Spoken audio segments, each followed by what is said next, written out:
This video is going to be a film study look at the Ravens' pass defense through 2 games against the Chiefs and the Raiders heading into their Week 3 visit to Dallas. Specifically, I'm going to focus on some of the elements of the Ravens' coverage options or coverage choices that have contributed to them getting just gashed at times in the pass game. We all know that they gave up 7 yards per play, some smooth pass concepts by the Chiefs in terms of free runners, free releases, guys running down the field for quick passes.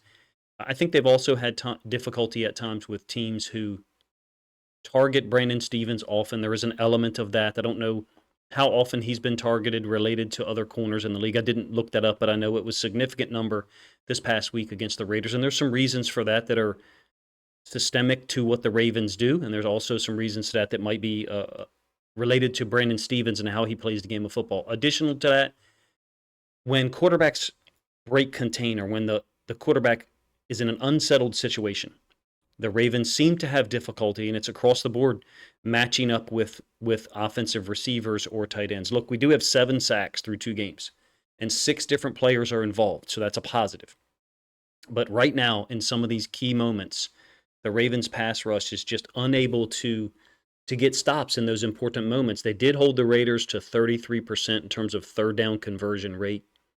But I think they're struggling in unsettled situations, like adapting or adjusting to the play if and when the quarterback moves outside the pocket or steps up and then slides basically parallel to the line of scrimmage, looking for – Gardner Minshew did that, looking to throw the ball downfield as opposed to looking to actually scramble and run down the field to gain yards.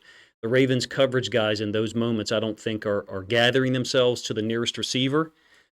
Now, Brandon Stevens is often close to the nearest receiver, but he's a guy who it's a little bit different dynamic. He doesn't appear at this point in time to be able to, quote, make a play on the ball. Sometimes the offense is just targeting him for real, and other guys as well. There's an example in here of Trenton Simpson being targeted, I think, quite obviously. But other bigger names are not having an impact. Kyle Hamilton, Marcus Williams, they're not. There's too much space afforded to receivers or tight ends. And I think at times we are so reactive to the quarterback that we get manipulated or moved, and that opens up a route in the other direction. And I mean, basically, if the quarterback looks away from us to the other side of the field, or if the quarterback looks to us, directly at us, we get frozen. With the combination of those factors, the Ravens at this point are down to 21st in the NFL at getting a stop on third down. We know that they're the lowest ranked team in terms of pass defense overall in the NFL. But the Ravens' third down stop percentage is almost confusing. It's 38%. That's really not that far off from 2023 when they were 9th at 37%. This year, I think there's 7 teams, maybe 8, that are below 30% on third down. So it's pretty unbelievable. That all could be the Ravens ranking so low with essentially the same third down stop percentage could be a byproduct and an indication of how incredibly down scoring is once again. I think at this point, through 2 games, teams are averaging 21.4 points per game, the lowest since 2006. Now, we got a long way to go, obviously, so we'll see where that number ends up. But that number's coming down quick. Even as recently as 2020, it was 24 points per game. Defenses do seem to be performing better against the pass.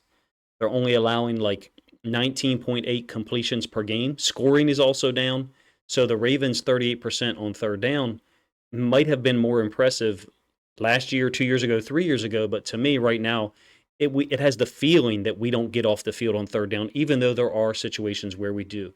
We've been stung, if you ask me, by important plays from Mahomes and Gardner Minshew as it relates to game flow, and in some cases just unable to get the ball back and hand the ball back to our offense. So let's get to some of the film, and I'll cover some factors here that I think are important. First of all, I'm going to lead with being manipulated by the quarterback, just basically where he looks. Now, this is a little bit of an extreme example. It's fourth quarter. The Raiders go down and get a touchdown here on this particular drive. These plays are mixed up, and I've got plays from week 1 and week 2. So I'll give you the I'll give you the end zone in a moment, but you got to trust me for an instant here. Gardner Minshew is going to look this way, and that's going to force Trenton Simpson, Trenton Simpson and Eddie Jackson are going to be moved in that direction. I'm not saying that you shouldn't react to the quarterback at times, but there is a such thing as leverage, and the lack of communication with this defense at times and awareness post snap is a very real thing. So Trenton Simpson has just communicated something to the corner to the left side, which is Marlon Humphrey. And I will talk about right side and left side corners here in a moment. Look at the leverage that Brock Bowers has and the total lack of awareness that Trenton Simpson has of that route, because Gardner Minshew's looking to hit to our right on the screen, Gardner Minshew's left. Trenton Simpson flows all the way over past the hash, and Brock Bowers had to do nothing. Just created all that space for him. Let's go back to the all-22 of this one. And this is not to pick on Trenton Simpson, because there's multiple guys who get moved by the quarterback at times across the NFL, but particularly for the Ravens. Eddie Jackson, another one.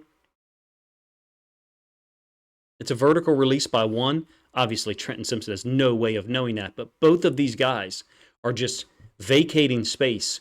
Brock Bowers just sits down. We get a 15-yard gain on a 2nd and 9. Your inside leverage of 2 into the boundary. There is no nickel defender outside of you. For me, I find this unconscionable. You may say, Coach, it's an innocuous 15-yard gain. I think it is an example, an illustration of how easily we get moved by the quarterback's eyes, and quarterbacks in the NFL know it. They watch film. They watch film probably 50 times as much as me or you. So here is a same game, third quarter, I believe.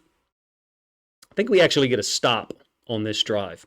This one ends up complete to Brock Bowers for 24 or 25 yards. I think we've got what looks like a cover 3 down here, but there's a lot to say about the Ravens' system of defense. We normally are man on 1 in a lot of our quarters or split field calls.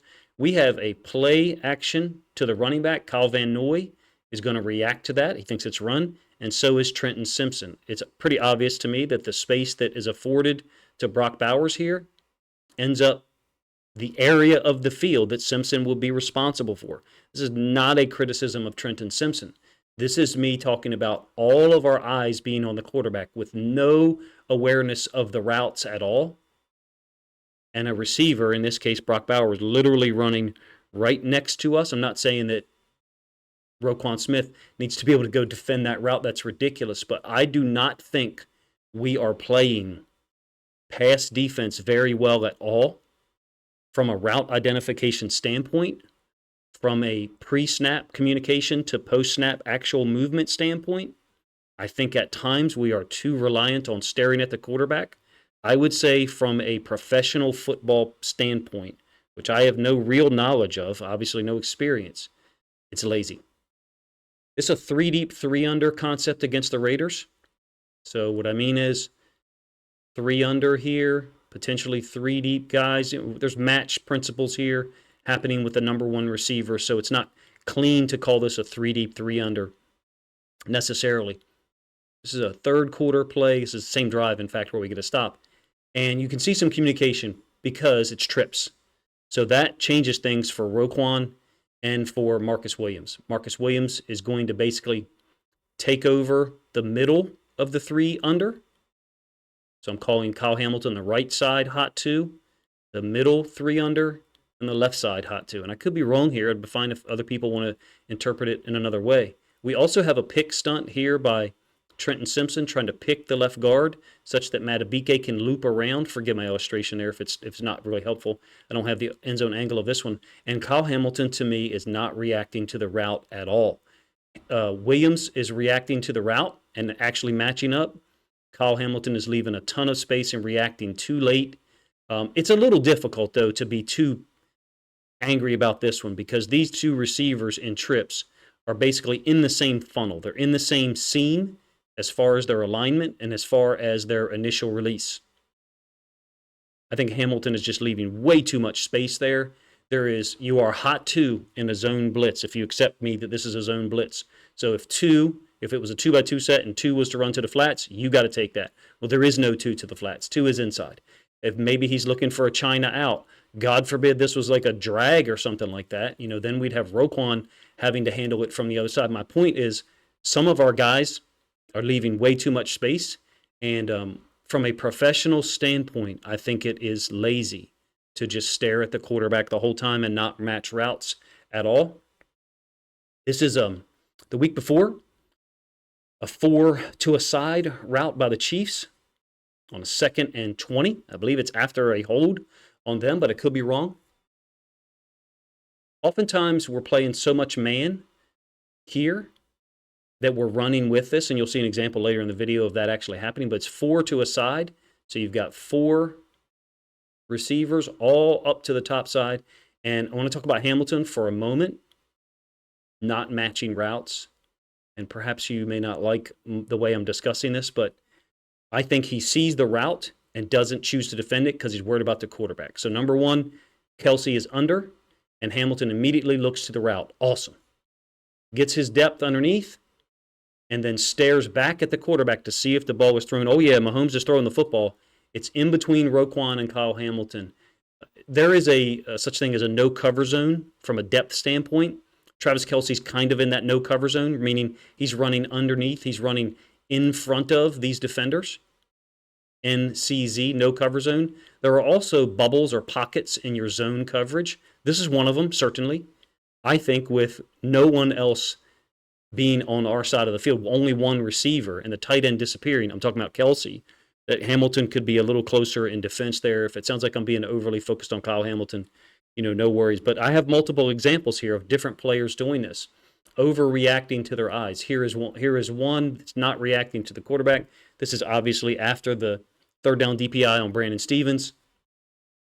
And I think teams know, look, it's a great job by Davante Adams, obviously, of faking like he's doing nothing on this play. We're also got 3 different safeties on the same side of the field.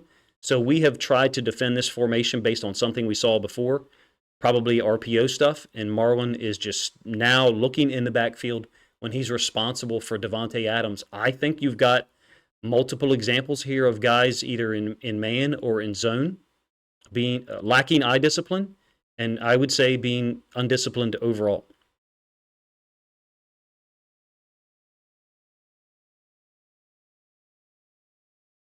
Here we are now. We're going to get man on number 1 up to the top side.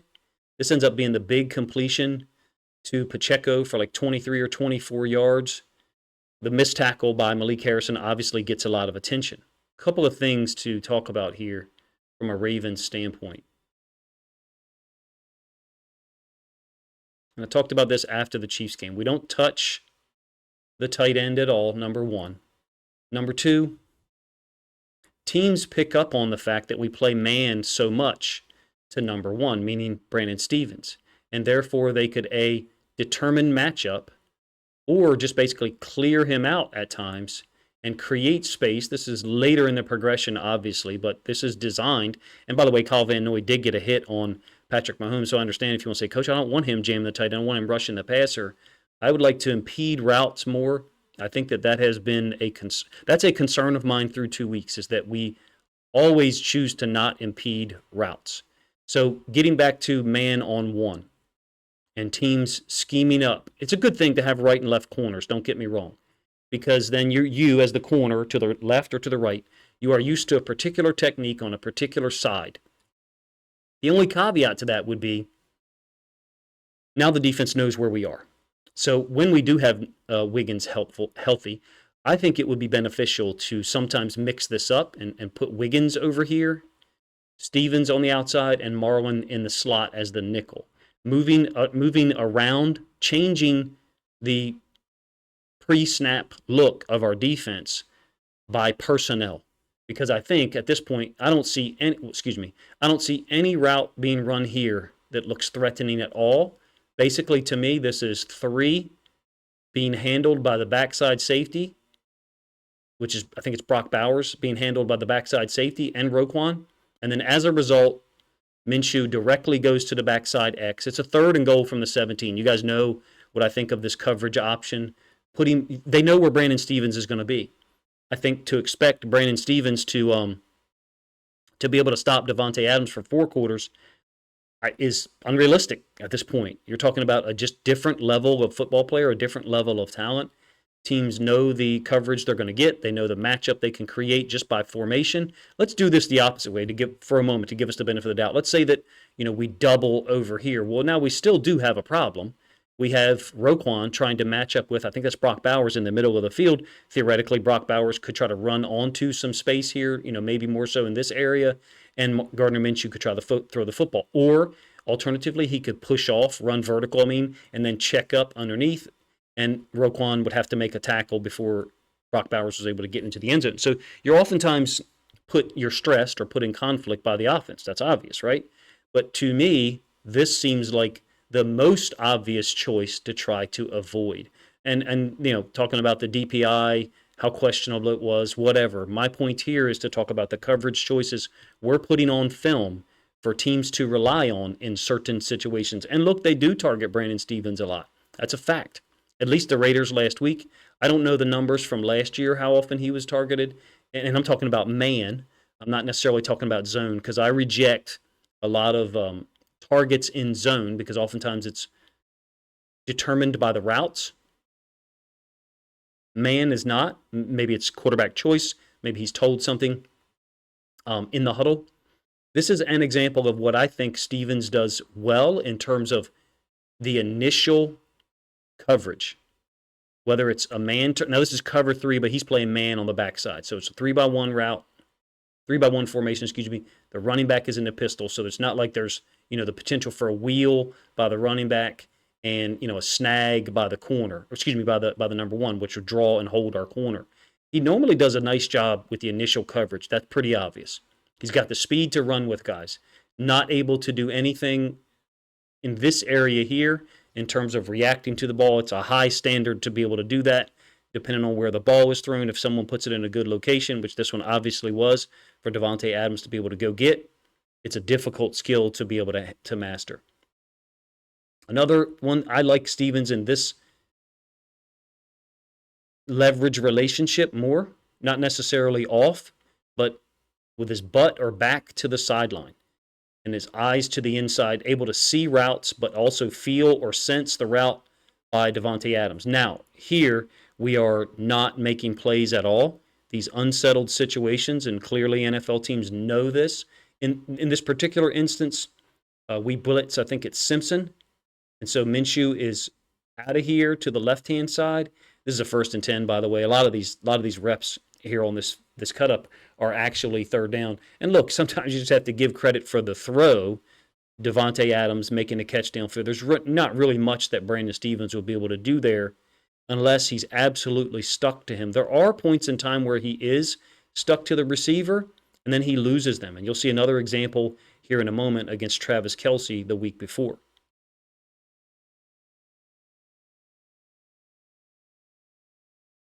It extends to multiple guys, to be honest with you, and it's oftentimes unsettled situations where the quarterback is moved off his spot outside of the pocket, and guys who are getting paid a lot of money by us are unable to keep up with receivers, or in this case, tight ends. So Brock Bowers is a heck of a talent, and Gardner Minshew knows that. Their coaching staff knows that. It's empty. We're bringing 4. This is a 3rd and 8. I think it's Van Noy up at the top side. He's got an opportunity with Gardner Minshew, but the right tackle stays on him. Basically, he wins when he loses to keep with the play, and there's really nothing for Gardner Minshew, but he recognizes Brock Bowers. He's probably made this throw in camp, and it's quite easy for Brock Bowers against a lot of these guys. Additional to that, we have difficulty bringing the big tight end down.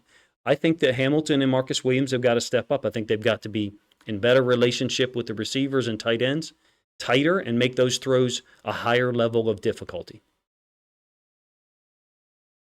Similar concept here from the week before, just from the standpoint of Brandon Stephens. There's times where he is matched up well with the receiver, or in this case, it's a tight end, Travis Kelce, and then he just ends up getting lost in the middle of the play. The missed sack by Owe, we've talked about that, and so I won't cover that necessarily here. You've got man, and now Stephens is matched up with Kelce in the middle of the field, right at the same time that Mahomes is escaping Owe. And Kelce, a little slight fake, loses Stephens. I don't know what that is, because he's certainly a great athlete. Maybe he's a better straight line guy in terms compared to his agility. I don't know. I just know that is a factor when the play breaks down, or when the quarterback extends outside the pocket or to the side, near the sideline. Brandon Stephens will be in good relationship with the receiver, or a second and a half or maybe 2 seconds, and then all of a sudden not. And quarterbacks and tight ends and receivers seem to be really good at taking advantage of that space. So another third down, and we're in man. Trenton Simpson can play these routes. Obviously, this is a man route to Bowers into the boundary. Very similar to a route he covered against the tight end for the Eagles in the preseason. Different level of athlete than he's covering there. And look at Gardner Minshew. He's getting rid of the ball right now to the outside. He likes the matchup that he's got. We're playing man on one. The safety, Eddie Jackson, is no factor from the standpoint of his post-snap responsibility, apparently. And because they know the coverage for whatever reason or for whatever, this is actually the very next play. I remember this now. This is actually the very next play after Brock Bowers' catch that I used earlier in the video where I was talking about us being manipulated by the quarterback in zone. This is obviously not zone, it's man. So 2 plays in a row going to Brock Bowers into the right sideline, against Trenton Simpson. Sometimes on third down, I think that we're lacking coordination across the board so far. And that showed up a little bit against the Chiefs. They had 2 dropped catches, swing passes, wheels, whatever you want to call them, by running backs. This one is Pirine. This is the glitch blitz, if you ask me. Humphrey is blitzing off the edge. We're dropping out 2 D tackles, which is great. I love the glitch blitz. It's been extremely successful for us. And Mike McDonald is using it now with Seattle to great effect. But we've got to match 3. So you got 2 receivers stacked up to the left. That's great. One of our DBs is blitzing, in this case Marlon Humphrey. Somebody has to match 3, and no one is. That's coordination, organization, whatever you want to call it. Some people would refer to it as player execution. I actually don't think those are synonymous. I think players tend to do in the games what they are doing in practice. It doesn't just show up in a game, and it's never showed up in practice, in my opinion. Third down, where we are matched up and able to lock these guys up. We've had moments where we've been able to get stops on third down. Don't get me wrong, but too often in some of these situations, receivers are able to get space against some of our more higher profile safeties. Now, this is a nice play by Marcus Williams. The ball is out quickly by Mahomes to Juju in week 1. I don't think we look as sharp. I think the numbers bear that out. We're certainly dominant against the run. What could we do differently against the pass? Maybe not be manipulated so easily in zone would be recommendation number 1. Maybe be a little bit more unpredictable would be recommendation number 2. And I'm going to use this play as an example. We're lined up, man relationship across the board. We're in dime, basically.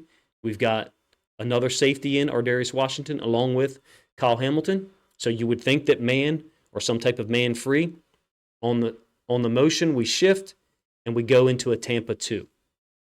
I think earlier in this, now how much is that related to Ojabo's sack here? I think those things are related. The pass rush and the coverage is oftentimes related, but I think being unpredictable in these 3rd and 7s, 3rd and 8s is to our benefit.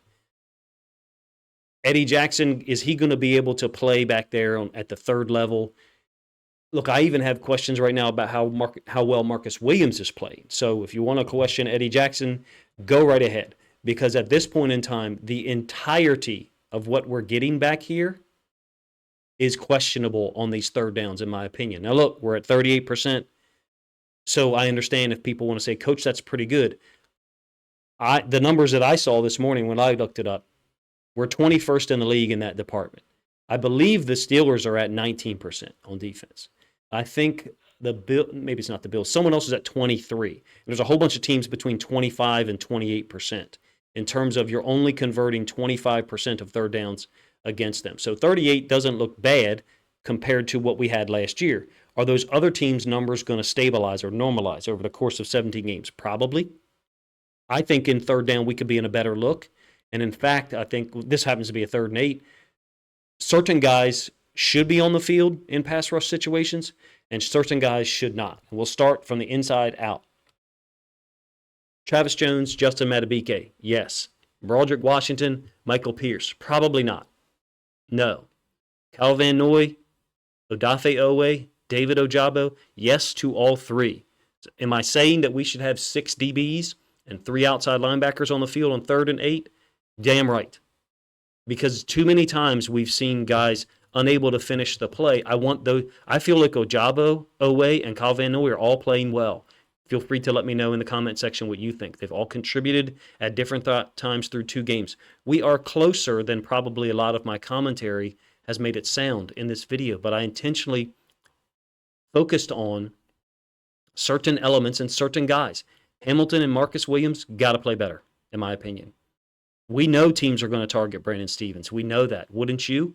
We've got to be a little more multiple in terms of shuffling. Well, Wiggins wasn't available last week, in terms of shuffling Wiggins, Stephens, and Humphrey around so that teams don't know the matchup, in my opinion. You can feel free to agree or disagree with that. We're going to see the same dynamic this week with CeeDee Lamb. Would you be surprised if on a 3rd and 8 they lined up CeeDee Lamb to their left and Trips or Bunch to their right, expecting Brandon Stephens to be over there? Give him a different look, give him a different guy and a different dynamic, someone who can maybe make more plays on the ball than Brandon Stephens has been able to, even though he had a fantastic 2023. I'm not out on the Ravens defense or pass defense. Do I think Kyle Hamilton and Marcus Williams can play better? Yes, that's why I made the video. That's why I pointed out these things. I think that our reliance on focusing on the quarterback in some of our zone defenses is to our detriment at times. And that has happened more often in the first 2 weeks. There is a time and place for everything on the football field, and staring at the quarterback, reacting to the quarterback is certainly one of those things. It's not when there's only a 4-man rush and the quarterback is going to have time to be able to look over to one side and then throw to the other. It's when you're bringing 5 or you're bringing an overload or you're bringing 6 and you know that he's not going to have time to do anything, so you can break on the first spot where he looks.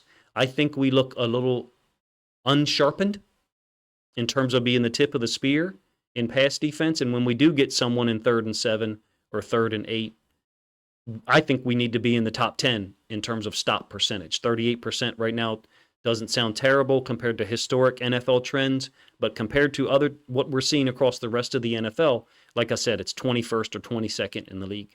You guys let me know what you think of the video that I put together here. I thought about live streaming it, but I've been having tremendous difficulty trying to get my streaming software to work properly.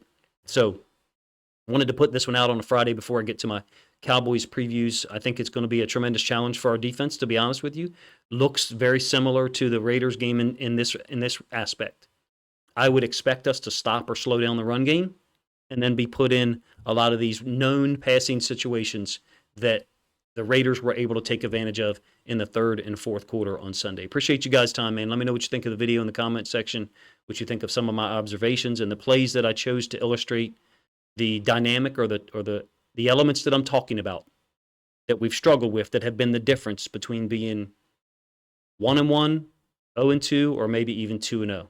Appreciate you guys' time, man. If you think other Ravens fans will enjoy this commentary and film study look at the Ravens' pass defense and how I think it's a little bit less integrated or less sharp than it should be early in the year, then please consider grabbing a link to this video, sharing it out on social media to help this content get more reach.